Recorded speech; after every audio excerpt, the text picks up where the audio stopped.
हफ्ते भर से उससे बात नहीं हुई थी। होली वेकेशंस के चलते मुलाकात भी मुश्किल थी। दिल कर रहा था कि उससे बात कर सकूं। बहाने ढूंढने की कोशिश में लगा था पर मिला ही नहीं। पता नहीं क्यों मैं सोचता रहता था अभी वो क्या कर रही होगी। जैसे मैं याद कर रहा हूँ उसे, क्या वो याद कर रही होगी। यही सुन के दिल मेरा मुझे जोर का चाटा लगाता था। तो उसके लिए कोई स्पेशल पर्सन नहीं है, मुझे बार बार समझाता था। ख्यालों में इतना अच्छा लगता है, ख्वाब से निकलने का मन नहीं करता। और ऐसा किसने कह दिया कि मैं आम से खास हो नहीं सकता। तो अगर स्पेशल नहीं हूँ तो स्पेशल बनने में कितना टाइम लगता है। वर्ष पे तो पहुँच ही चुका हूँ, काम भी बन ही जाएगा लगता है। 2 दिन बाद होली थी, मेरा भी तब दिमाग खुला। विश करने के लिए करूँगा कॉल, बात करने का बहाना मिला। उसकी आवाज़ सुने हफ्ते ही हुआ था जो अरसा लग रहा था। और मेरी खुशी देखकर घर वालों को अलग ही मसला लग रहा था। तो अब दिन आया होली का, शाम का भी टाइम था। बालकनी में मैं खड़ा नंबर डायल करने लगा।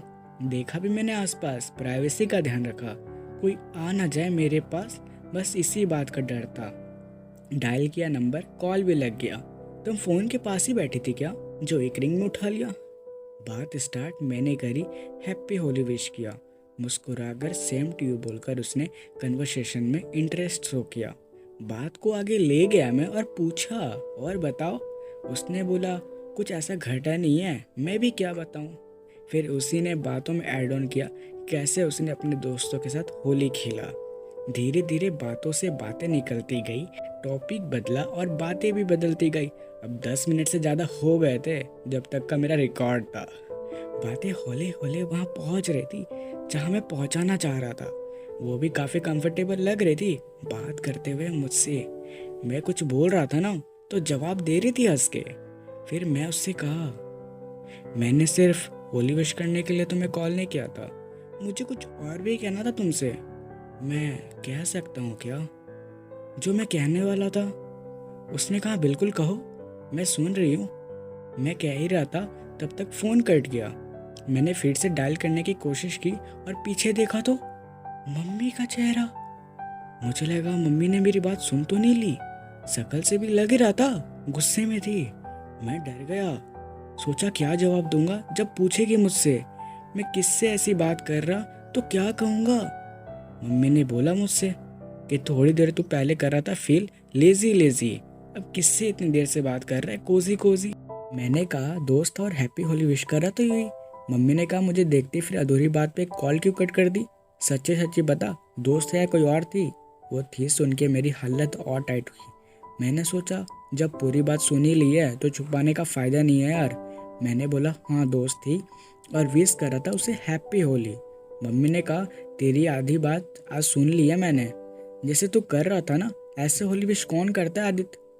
कोई स्पेशल फ्रेंड थी या कोई और थी, सच्ची सच्ची बता, गर्लफ्रेंड तो नहीं थी। मम्मी की ये बात सुन के मैं खुश तो हुआ, चलो वो स्पेशल है किसी को तो लगा। पर समझाना मम्मी को मुश्किल था। अब इसका एक ही तरीका था। मैंने कहा आराम से सब क्लियर कर दूंगा, अभी जाओ ढंग से होली मनाओ। मम्मी ने भी कहा तुझसे फुर्सत से बात करती हूँ, आ जाइए जल्दी से बाहर, फिलहाल अभी मैं चलती हूँ। मैंने सांस ली फिर खुल के, चलो चैन मिला थोड़ी देर के लिए। पर बात मेरे उससे अधूरी रह गई। इतनी जल्दी क्या थी उसे फ़ोन काटने के लिए। तो मैंने फ़ोन निकाला और सोचा फिर से कॉल कर लेता हूँ। डायल करने लगा नंबर और इतने में उसका नाम मैं स्क्रीन पे फ्लैश होता देखता हूँ। आई वाज शॉक्ड, मैंने देखा उसका कॉल आ रहा है यार। मैं आम से स्पेशल हो गया क्या, लग तो ऐसा ही रहा था। मैंने कॉल रिसीव किया और बोला हेलो। कुछ रिस्पॉन्स नहीं आया। मैंने कहा कुछ तो बोलो।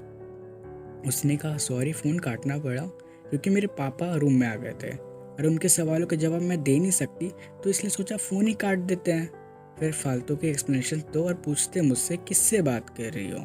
उन्हें ये समझाना मुश्किल हो जाता कि तुम मेरे बस गुड फ्रेंड ही तो हो।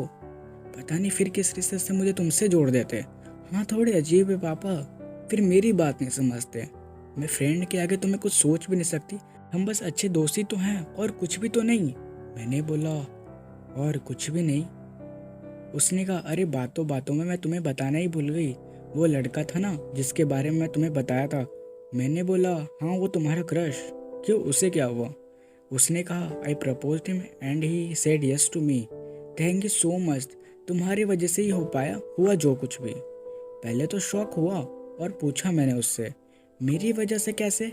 उसने जवाब दिया, सॉरी, तुम जो पोएट्स मुझे व्हाट्सएप पर देते थे ना, वो सारी मैंने उसे चेप दी थी। तुम्हारी राइटिंग्स की वजह से वो मुझसे इम्प्रेस हो पाया और उससे लगा वो सब मैंने लिखी थी। मन मन में मैं सोचा, वो पोएम्स तुम्हें इम्प्रेस करने के लिए लिखी थी मैंने, और तुम्हें उसे किसी और को इम्प्रेस करने में लगा दिया। अरे वो सारी बातें तुम्हारे लिए लिखी थी जो मैं तुमसे कहना चाहता था यार। वो अपनी तरफ से खुशी जाहिर करती जा रही थी और मैं उसी सोच में खोया हुआ था। फिर उसने कहा, अरे बातों बातों में मैं तुमसे पूछना ही भूल गई, तुम कुछ कहने वाले थे ना? मैंने कहा, नहीं, बस यही कहना था कि enjoy your vacations and one more thing, congrats। मेरी कविताओं ने चलो मेरा नहीं किसी का तो साथ दिया। मैंने बाय करके फ़ोन कट किया और उसने भी काट दिया।